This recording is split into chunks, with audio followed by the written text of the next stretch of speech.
Dando sequência, então, à aula 6 sobre análise e comparação de desempenho entre métodos aí, né? A gente formalizou a definição de regularização e ficou na questão de como definir o parâmetro de regularização, né? O parâmetro lambda aqui, que é o parâmetro que pondera o quanto você vai penalizar ou não modelos mais complexos, né? Então, eu mostrei uma forma de escolher o lambda, né, por meio da validação cruzada. Então, é um procedimento que você faz testando vários parâmetros, né? Então, no fim das contas, é um método de busca que fica limitado ao range aqui de valores que você atribui ao determinado parâmetro, lambda nesse caso, né? Para tentar encontrar esse valor ótimo, né?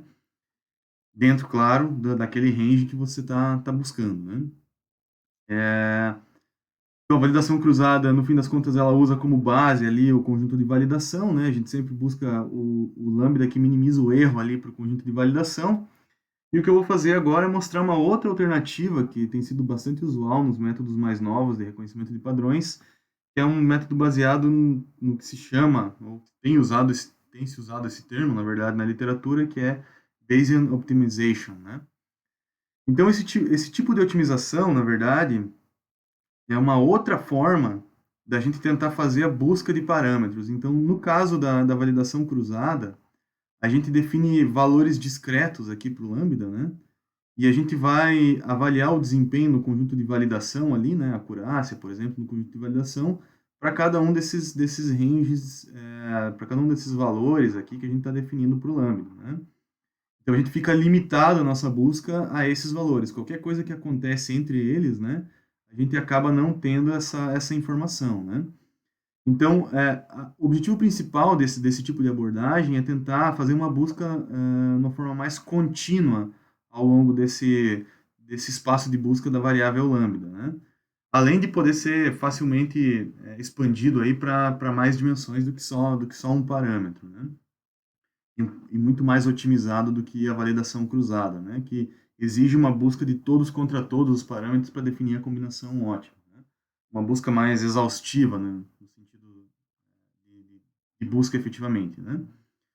Então, esse método de otimização bayesiana, ele olha então para todo o espaço de busca, né? Tem digamos, um norte que guia esse procedimento para fazer essa busca e explorar esse espaço de busca dessas variáveis que você está buscando otimizar, né? Primeira coisa importante falar é que ele é baseado no conceito de exploration e exploitation, né? Então, qual que é a diferença entre essas duas coisas, né? Então, uma analogia bem simples, né? O exploitation, né? É quando a gente está olhando com mais detalhes, né? Procurando a coisa no nível mais micro, né? Já o exploration, no sentido de busca, né? É quando você olha uma coisa mais macro, né? Olhando o todo, né? Então, imaginando que você está tentando maximizar ou minimizar uma função, que no fim das contas é isso que esse método de otimização está fazendo, né? Quando você está no exploration, você tenta olhar o todo, né? Quais são as regiões mais promissoras? Por exemplo, essa aqui pode ser uma região promissora, essa aqui pode ser uma região promissora do espaço de busca, essa aqui também, e eventualmente essa, claro, né? Que leva ao máximo da função naquele ponto ali, né?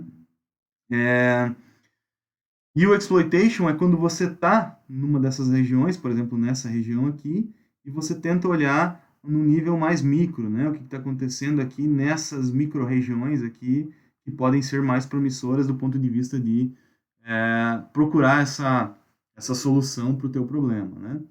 Então, no fim das contas, esse método de otimização, ele é um método que resolve um problema de otimização genérico, né? É um método de busca pela solução, né? Que tem sido bastante aplicado, né, no contexto de reconhecimento de padrões. E como que ele funciona, né? Então, ele é fundamentado, primeira coisa mais importante, né, a base desse método aqui é um processo de regressão por meio do Gaussian Process que a gente viu na aula de regressão anteriormente, né? Então, qual que é a ideia do Gaussian Process, né? E por isso, no fim das contas, é que o Bayesian aparece aqui, né, nesse método, né? A regressão do Gaussian Process é o seguinte: num primeiro momento, quando você não conhece nada sobre a função que você quer fazer regressão, ou seja, você não tem nenhum dado, você tem uma distribuição de possíveis funções que representam os dados que você espera coletar. E a priori você sabe só que as funções são suaves, né? Então tem transições suaves e tem possivelmente uma média nula. Né? À medida que você vai coletando dados, como são esses dados que estão mostrados aqui, ó, significa que naqueles pontos ali a tua incerteza reduziu, as tuas funções são modeladas ali, tem que passar por aquele ponto, né? Por aqueles pontos que você coletou. E fora daquela região ali você tem uma incerteza maior, ou seja, o cinza aqui, que é a incerteza, né, da predição, ela é maior onde não tem dados e é zero aqui, se você não estiver modelando com ruído, né, em cima dos dados. Né? E, claro, regiões ali onde você tem uma confiança maior sobre a regressão, você acaba reduzindo a incerteza. Né? Então, esse método aqui, ele na verdade é a base para que a gente construa esse buscador baseado em otimização bayesiana. Então, qual que é a ideia? Né? Uma vez que a gente tem como base o Gaussian Processes. Né? A ideia é a seguinte, né? Vamos supor que aqui no eixo X seja o parâmetro lambda, né? Que a gente quer otimizar. A gente quer buscar qual que é o lambda ótimo. Né? Então, existem vários lambdas aqui dentro de um range contínuo, né? Infinitos valores de lambda aqui que podem ser utilizados, né? E em determinado instante desse processo aqui, a gente fez duas observações. Uma observação para esse lambda 1 aqui, por exemplo, lambda 1, e uma observação para esse lambda 2 que está aqui. Tá? Em cima desse lambda 1 e desse lambda 2, a gente faz uma regressão por meio do Gaussian Processes. Né? Então, a gente está fazendo aqui, ó, essa linha preta aqui, né, não a pontilhada, essa linha preenchida aqui, né, é a estimação que vem do GP, Gaussian Processes. Tá? E aqui está um intervalo de confiança que esse Gaussian Process dá para cada uma dessas estimações. Então, onde tem um ponto a estimação é baixa, onde tem um ponto a estimação é alta. O que esse método faz, na verdade, é olhar tanto para os valores máximos que a gente obteve aqui, né? Ou seja, para esse lambda aqui, ó, lambda 2, o valor da acurácia ou da qualidade do modelo é maior do que para esse lambda 1, né? Então, o que a gente faz é o seguinte, a gente combina tanto esses valores máximos aqui, né? No fim das contas, tem relação com a média do Gaussian Process aqui, né? Tanto quanto a gente olha para essa variância, né? E aí a gente procura uma combinação que está fundamentada no Exploration e no Exploitation para definir qual vai ser o nosso próximo ponto. Então, a gente define aqui o que a gente chama de Acquisition Function, né? Que é essa função em verde aqui embaixo, Acquisition Utility Function, né? Dependendo da literatura, esse nome muda um pouco, né? Mas essa função, ela reflete tanto o Exploration quanto o Exploitation. Então, ela reflete tanto os valores médios aqui e esses máximos, bem como esse intervalo de confiança. Já vou explicar um pouquinho melhor como que a gente monta essa função aqui, vai ficar mais claro, tá? E a partir, então, do máximo dessa função, ela vai te dizer qual é o próximo ponto que você vai amostrar naquele espaço de lambda. Qual vai ser o teu lambda 3. Né? Por quê? Porque esse cara aqui vai te dizer qual que é a região que é mais promissora desse espaço de busca. Tanto do ponto de vista que você tem uma incerteza muito grande, então, eventualmente, você tem que fazer uma exploração, um exploration naquela área, né? Ou pode ser em função de você ter já uma boa qualidade de medição aqui, vale a pena pesquisar um pouco mais perto desse cara aqui. Né? Fazer o exploitation. Né? Então, essa função aqui, já vou mostrar como é que a gente define ela vai te dizer qual é o próximo ponto a ser mostrado. Então, você vai buscar sempre o máximo dessa função aqui.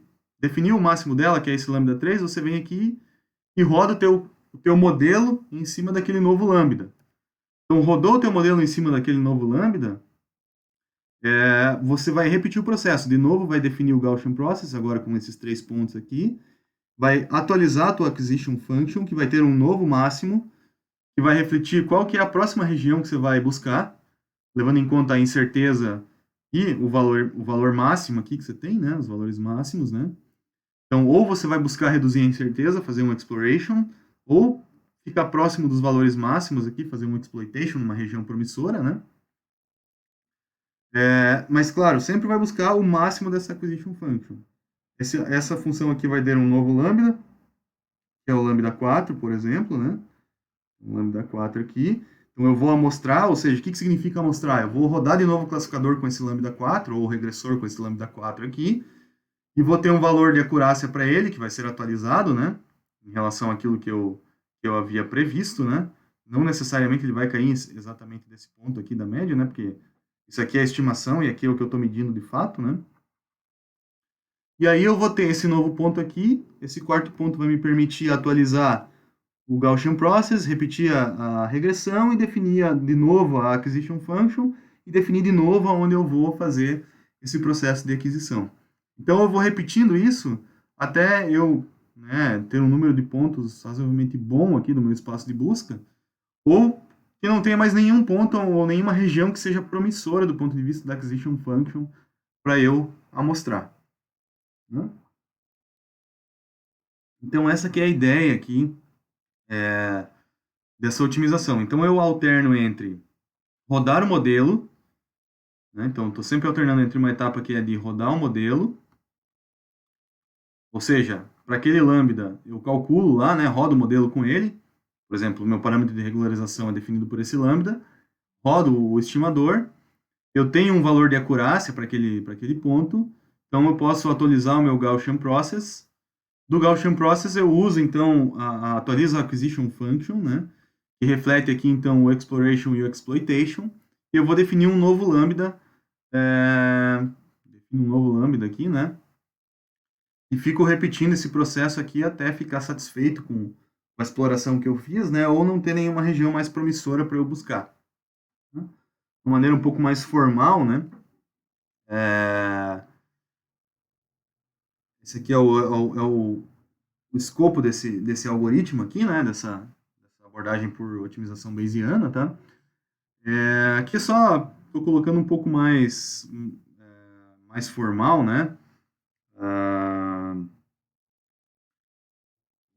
A abordagem, tá? Mas no fim das contas são esses passos que eu resumi aqui para vocês, tá? Nem vou detalhar porque eu acho que aqui é mais uma questão de formalismo, não é tão relevante para nós, tá?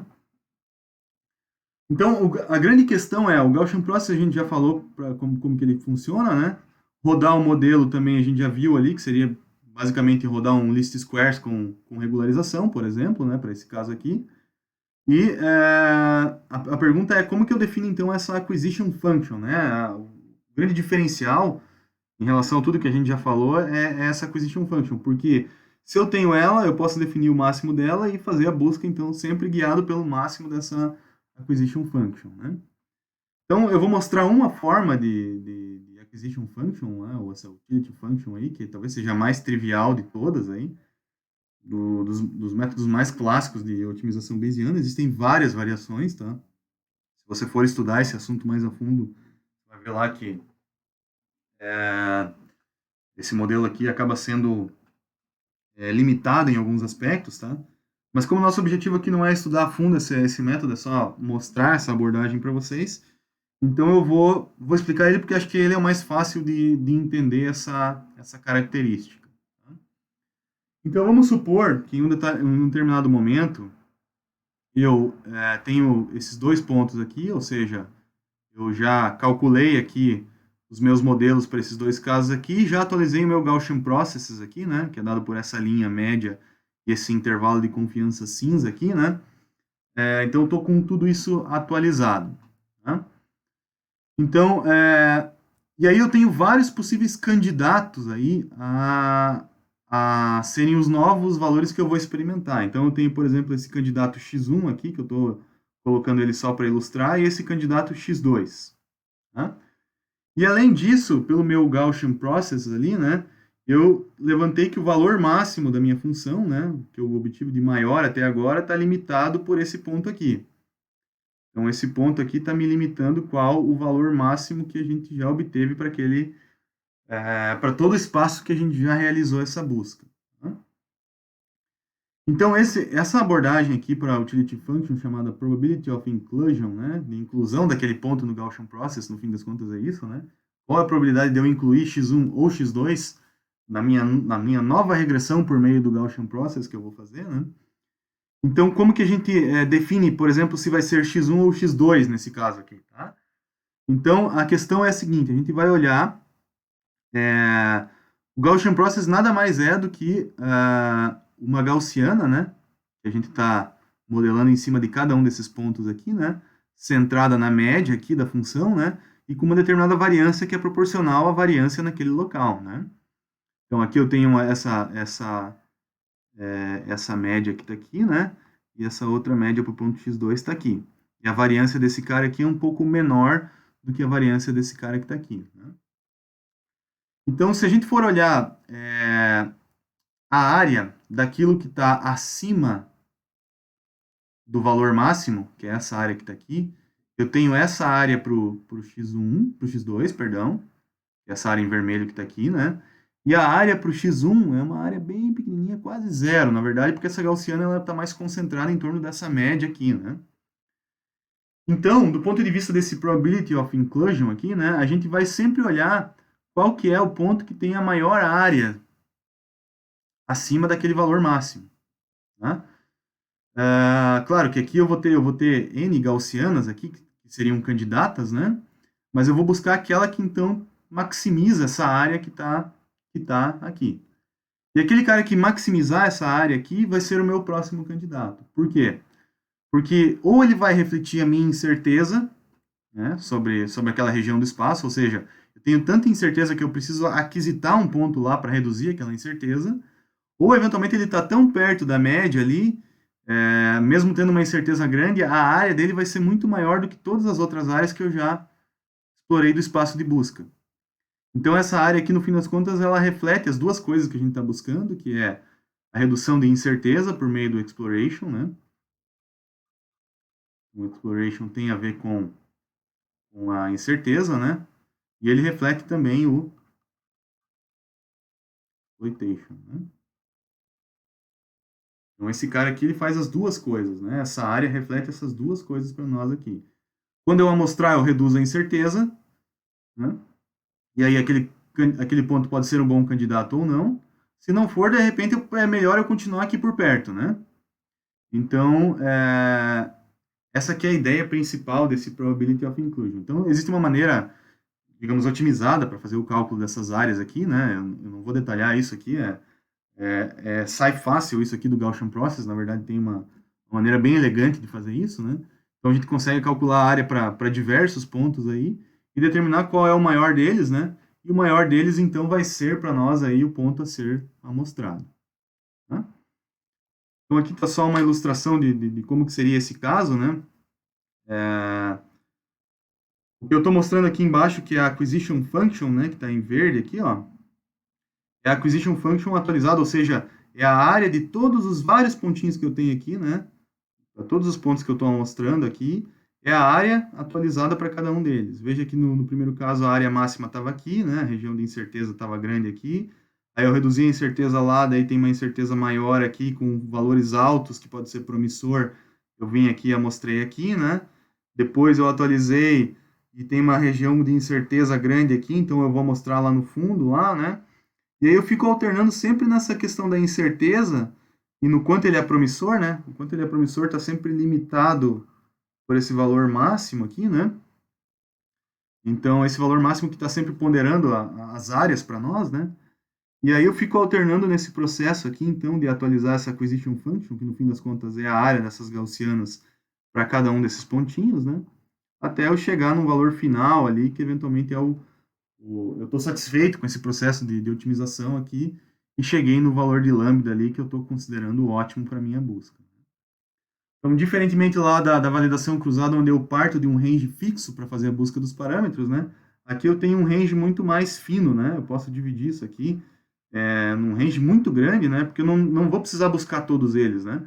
Eu vou só amostrar alguns por meio desse processo que a gente está fazendo aqui, né? Claro que ele é custoso porque tem o Gaussian Process e tudo aí, né? Mas ainda assim ele é um pouco mais otimizado aí do que a validação cruzada, né? Por isso que muita gente acaba utilizando ele aí na prática, né? Bom, então isso aqui é a explicação dessa abordagem, tá? Eu sei que é um pouco confuso, eventualmente você pode voltar e verificar de novo aí, né? Como que esse negócio funciona, né? Mas a ideia geral é essa aí que a gente acabou de discutir. Então, nos modelos que a gente viu, né, nos modelos lá, Logistic Regression, SVM e tal, aonde que entra a regularização, né? Onde que entra o parâmetro de regularização? Até agora eu estava falando só do mínimos quadrados, né? Mas óbvio que a regularização não se restringe somente aos mínimos quadrados, tá? Então, vou falar um pouquinho sobre onde que surge a regularização nos outros modelos que a gente conversou anteriormente. Então, o primeiro modelo aqui é a Logistic Regression, né? Então, a Logistic Regression lá é uma forma que a gente pode ver aí claramente, né, quando ela está sendo levada ao overfitting, né, é que a função logística que a gente modela em cima dos dados, né, ela não está com aquela cara logística, e sim ela está se aproximando de uma função degrau. Então, esse aqui é o caso clássico, né? Ou seja, quando você tem uma transição muito abrupta de uma classe para outra, né? Em função dos parâmetros que você determinou ali para a função logística, né? Quando você observa uma cara assim para a tua função logística, isso aqui é o sintoma, um dos sintomas mais evidentes aqui que tem overfitting numa função, num modelo do tipo Logistic Regression, tá? Como que a gente pode mudar a Logistic Regression para minimizar esses efeitos aqui? Colocar a mesma regularização que a gente colocou ali os modelos de mínimos quadrados, ou seja, aquela regularização quadrática, né? Tem um parâmetro de regularização, lambda também, e uma regularização quadrática, que pode ser aqui um produto interno do peso, né, dos vetores de peso, ou do vetor W, que é o vetor normal, a reta lá do modelo Logistic Regression, né? Então, essa aqui é uma forma que é basicamente a mesma forma do mínimos quadrados. Na verdade, a regularização quadrática é a mais recorrente de todas aí, né? Então, boa parte dos modelos de regularização usam esse esquema aqui, onde você pondera de forma quadrática aqui os parâmetros que você está tentando estimar. E aqui é a mesma, o negativo do log likelihood lá, né, que a gente viu na aula de Logistic Regression. Então, é aquela mesma função objetivo somada aqui de uma parcela quadrática que é a regularização. Tá?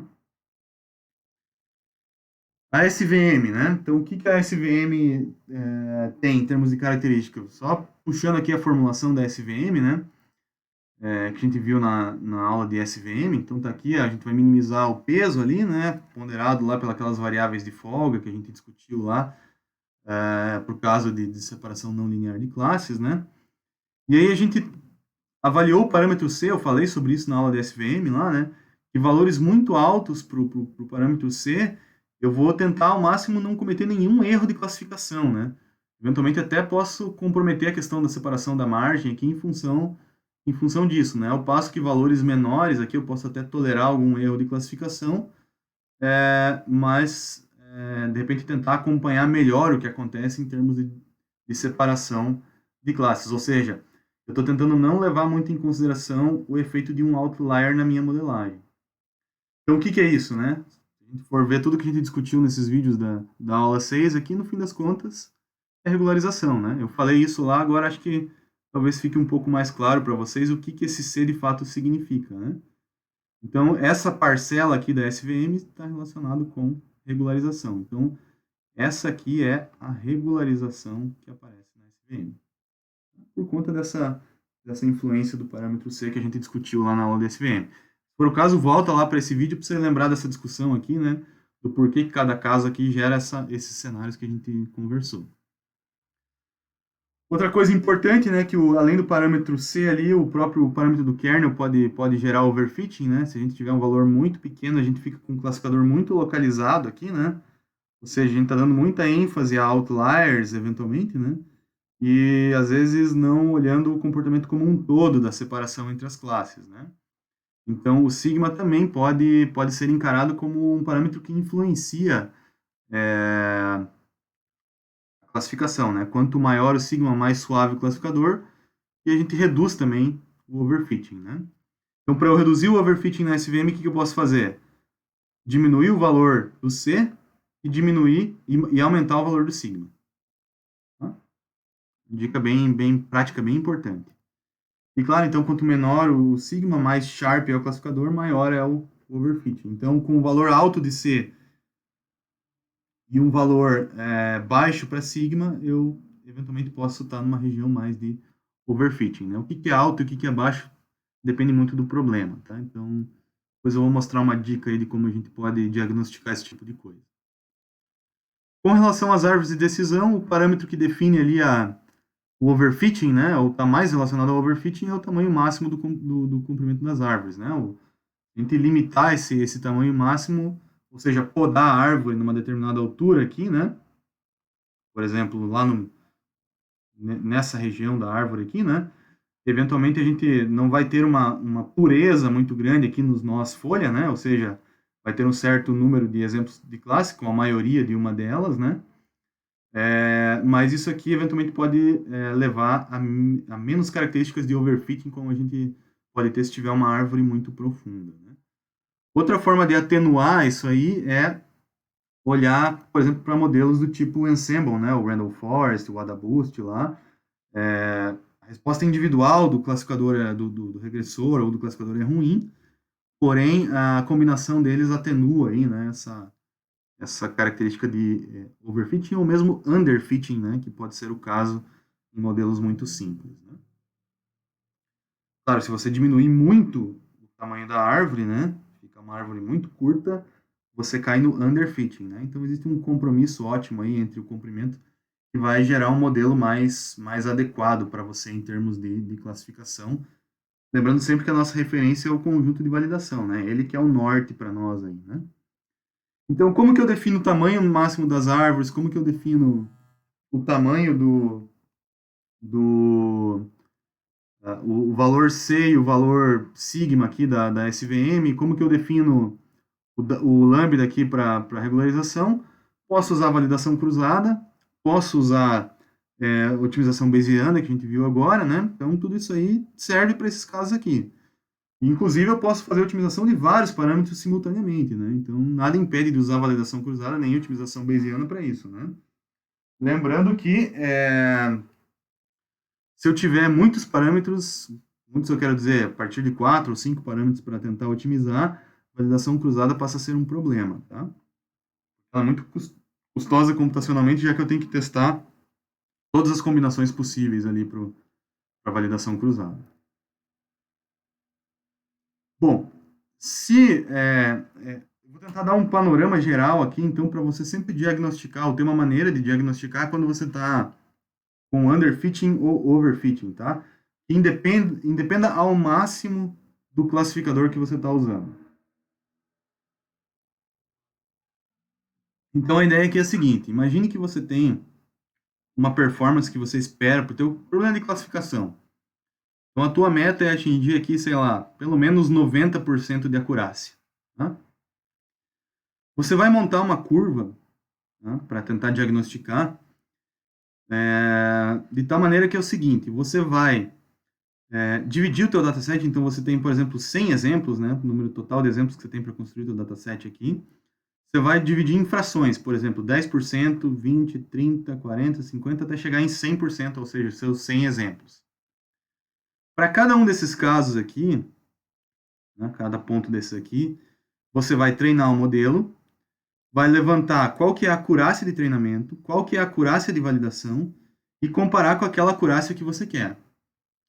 Então, se você tiver uma curva que tiver essa cara aqui, ou seja, a tua acurácia de validação está crescendo, a de treinamento está diminuindo, estão se aproximando a um valor, mas esse valor está muito distante daquilo que você quer, esse aqui é um sintoma típico de high bias, ou seja, teu modelo está muito simples. Tá? Se você tiver aumentando o teu número de exemplos, né, para cada dataset aqui, você tem que treinar o modelo, né, treinar e avaliar as acurácias. Então, aqui, de novo, para aquela mesma quantidade, a tua acurácia de validação está crescendo, a tua acurácia de treinamento está decrescendo, tá? Estão se aproximando um do outro, estão se aproximando do que você quer, mas ainda estão um pouco longe da acurácia desejada. Então, esse aqui é um sintoma de high variance, tá? Uma variância muito alta. E claro, quando você tem um bom compromisso entre o bias e a variância, então ambos estão, a validação está subindo, o treinamento está decrescendo e estão assintoticamente se aproximando ao valor do que você quer. Esse aqui é o cenário ideal. Tá? Bom, se você levantar essas curvas aqui e observar que você está no cenário da esquerda, ou seja, que você está no high bias, o que você faz? Então, algumas dicas práticas, né, de que você pode, medidas que você pode tomar. Primeiro, mais dados de treinamento não vão ajudar, né? Você já observou aqui que o problema não é coletar dado. Então, não adianta sair que nem louco ali tentando coletar mais dado, tentar aumentar o dataset, porque isso aqui não vai ajudar. De fato, nesse cenário aqui não ajuda. O que pode ajudar? Novas features podem ser interessantes, então acrescentar, crescer as tuas features aí pode ser legal, né? Pode melhorar o teu desempenho. Aumentar o range da validação cruzada, ou eventualmente usar a otimização bayesiana, né? Para tentar melhorar a escolha. Talvez você tá numa escolha muito ruim para os seus parâmetros, então tem que aumentar aquele range ali. Isso pode ajudar bastante. Tá? Mas, de fato, dados não é o problema. Tá? No caso da direita aqui, de alta variância, esse caso aqui é o overfitting, né? Então, esse caso aqui é o underfitting, né? Underfitting. Esse caso aqui da direita, então, é o overfitting, né? A gente já falou antes sobre ele. O que fazer em overfitting? Nesse caso, mais dados de treinamento pode ajudar. Então, coletar mais dados ou tentar uma técnica chamada data augmentation, né? Que se usa bastante em deep learning, né? Pode ser uma estratégia interessante para esse cenário aqui. Outra coisa, reduzir o número de features também pode ajudar. Às vezes você tem features demais aqui que estão comprometendo a tua análise. Mais para frente a gente vai ver algumas técnicas, algumas coisas que podem funcionar nesse cenário aqui. E a diminuir o range da validação cruzada também pode ajudar, né? Ou se você está usando otimização bayesiana aqui, eventualmente voltar para a validação cruzada num range menor e tentar avaliar o que está acontecendo com esse range menor pode ser mais promissor também. Então, minha dica é a seguinte: antes de você sair aumentando o dado, mexendo nas features, gere esse diagnóstico. Tá? Esse diagnóstico vai te dizer para que lado que você tem que correr. Então, esse aqui é o ponto mais importante de tudo que você tem que fazer a nível de depuração para um problema de reconhecimento de padrões. Esse slide aqui resume bem o caminho das pedras. Para o trabalho final da disciplina, a gente vai falar mais sobre isso, mas eu espero bastante que vocês coloquem lá todas essas análises de curvas que a gente falou aqui, a curva ROC, a matriz de confusão, o que você fez, como que você agiu para contornar um determinado problema, como que foi feita a escolha de parâmetros. Então, tudo que a gente falou nessa aula aqui, né, eu espero muito ver lá na tua discussão do trabalho final da disciplina. Tá?